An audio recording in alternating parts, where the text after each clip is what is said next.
was forever immortalized on the silver screen. But for the son, his fame began with murder. Number 19, the case of Christian Brando. Christian Brando, son of movie legend Marlon Brando, barely knew his famous father. The boy was shuttled between his bickering parents until the age of 13, when Marlon won sole custody. Being the son of Marlon Brando was never going to be easy, and being the daughter of Marlon Brando was not going to be easy either. Christian Brando wanted to give his younger sister, Cheyenne, the protection and love that he never had. They were probably the closest of his sisters and brothers. They had something special. On May 16, 1990, Christian and Cheyenne had dinner in Hollywood.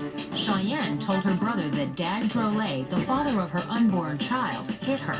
I do believe that she manipulated her brother, and to say things like Dag was abusive to me, Dag hit me, and it just escalated. He thought he had to protect Cheyenne, I think. Anger went right through his mind. Christian had been drinking, and according to Cheyenne's statement, her brother was looking for a fight. When Christian drank, he blows his top, his temper. He's got a very bad temper. I wanted to bust him in the chops. I wanted to knock him out.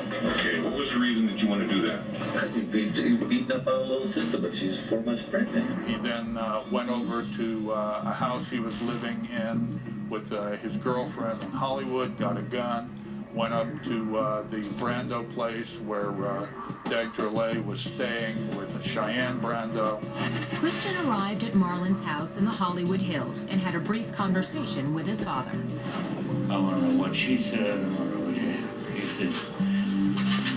Believe me, Pop, you don't want to know. And he got up and left the room. Christian went to the living room to speak to Dag. Cheyenne told police she saw Christian holding a gun, but she assumed the men were just playing and left them alone. Moments later, she heard a shot. Marlon ran to the room and found a terrifying scene. I saw Dag lying there. And I tried to get hold of myself. And I felt his pulse on his neck. He still had a pulse.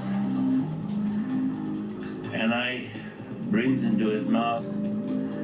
And I called 911. The bullet entered Drolet's left cheek and exited through the back of his head near the base of his neck.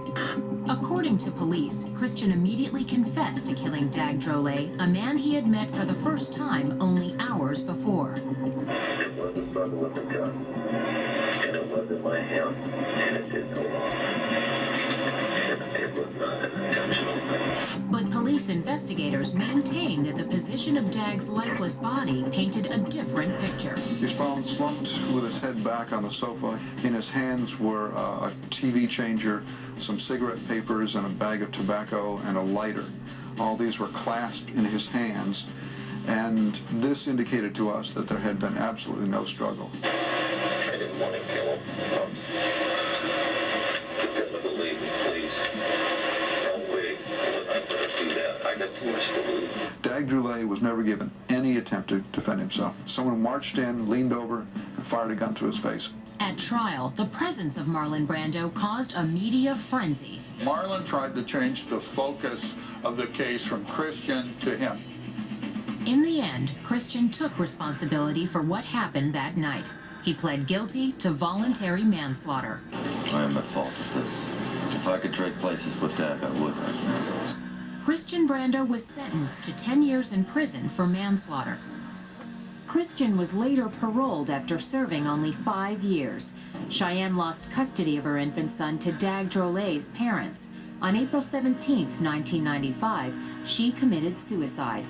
Marlon Brando died on July 1, 2004. He was 80 years old. On January 26, 2008, Christian Brando died in a Los Angeles hospital while being treated for pneumonia. Christian Brando was 49.